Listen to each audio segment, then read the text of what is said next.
በስመ ሥላሴ በስመ አብ ወወልድ ወመንፈስ ቅዱስ አሐዱ አምላክ አሜን። እንኳዕ ተወለድካ መድኃኔ ዓለም አቦይ። መንፈሳዊ ግጥሚ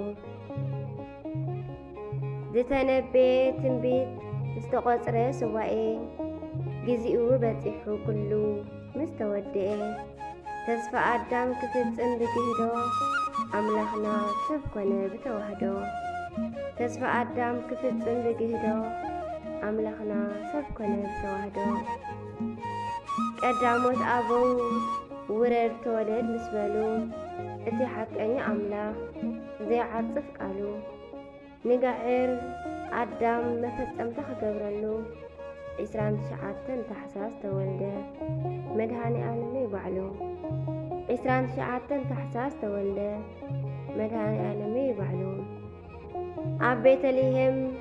ኣብ ምድረ ይሁዳ ኣብ መብልዕ ድማል ተወልደ ከርሕቐልና ፍዳ ንዓለም ምሉእ ተበጅዩ ንምድሓን ተወልደ ደኣ ከም ትንቢት ናይ ቅዱሳን እወ ተወልደ ደኣ ከም ትንቢት ናይ ቅዱሳን ኣብቲ ኣፀሓይታን ቁርን ጸላም ዝወረሶ ወይታ ዓለም ተወልደ ንኃጢአትና ክድምስሶ ነብስን ስጋን ሰብን መላእኽትን ምእንቲ ክዓርቕ ኣብ መብልዕ ማል ተወልደ ነሲቦታ ተስፋ ኸስንቕ ኣብ መብልዕ ማል ተወልደ ነቲ ቦታ ተስፋ ኸስንቕ ንኽብሪ ድንግልና ኣዲኡ ከይተንከፈ መንበሪ ዝፋኑ ስልጣኑ ከይገደፈ በቲ ረቂቕ ምስጢረ ተዋህዶ ተወልደ በገዛእ ፍቓዱ ማንም ከይገደዶ ተወልደ በገዛእ ፍቓዱ ማንም ከይገደዶ ብልደቱ ኩሎም ፍጥራት ተፋቐሩ ጓሶትን መላእኽትን ሓቢሮም ዘመሩ ካብ እግሩ ዝተለዓለ ቤተልሔም ደመቐት ንዓለመ መላእኽቲ ንእይሮር ንራማ ንእዮር መሰለት ንዓለመ መላእኽቲ ንእዮር ንራማ ንኤሮር መሰለት እቲ ሰማይ ዝፋኑ ምድሪ መርገፂ እግሩ ኣበሳ ክድምስስ ናይቶም ብኣምሳሉ ዝተፈጥሩ ብተዋህዶ ተገልጸ ኣብ ማእኸል ህዝቡ ንሳቶም ግን ኣይተቐበልዎን ፈውሲ ከይረኸቡ ንሳቶም ግን ኣይተቐበልዎን ፈውሲ ከይረኽቡ ብዕራይን ኣድን ኣምላኹም ፈሊጦም ከማምቕዎ ጀመሩ ኣብ ክንዲ ሰብ ኮይኖም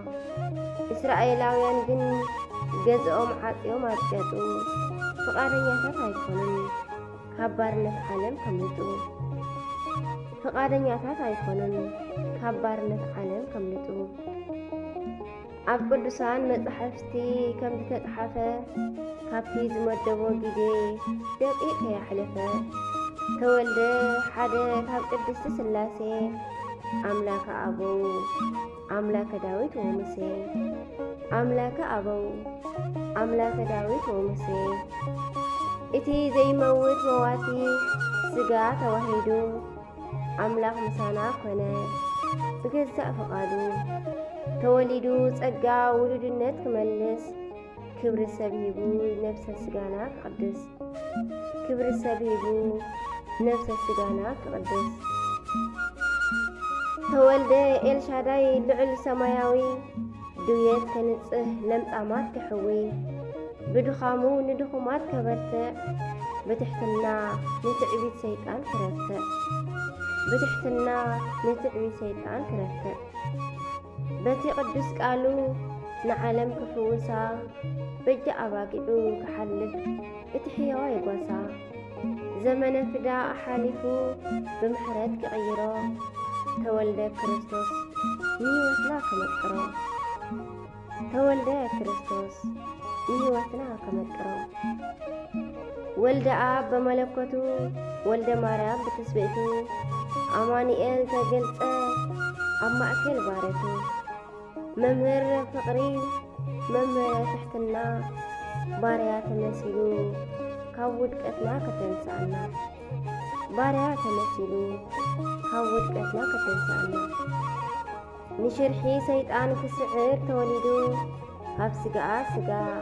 هاب نفسا نفس وسيدو بزي سقب طعمو هاب ودقت عتنسيو نطق من أي نيرو نابز عالم منصو نطق من أي نيرو نابز عالم منصو سلازي بلدتو كوين النايو سلام نابرهان نوطيئنا كنتيتو سلام ولدنتنا عقبنا صنعنا بأمنات بسجان بنفسن كنبر بهوات بسجان بنفسن كنبر بهوات آمين وسبحات لእግዚአብሔር ልዑል ወለወላዲቱ ድንግል ማርያም ወለመስቀሉ ክቡር ይትአኮቱ ይሰባ ቅዱስ ስሙ ለእግዚአብሔር አምላክ ነው። ስለ በኩሉ ጊዜ በኩሉ ሰዓት አሜን።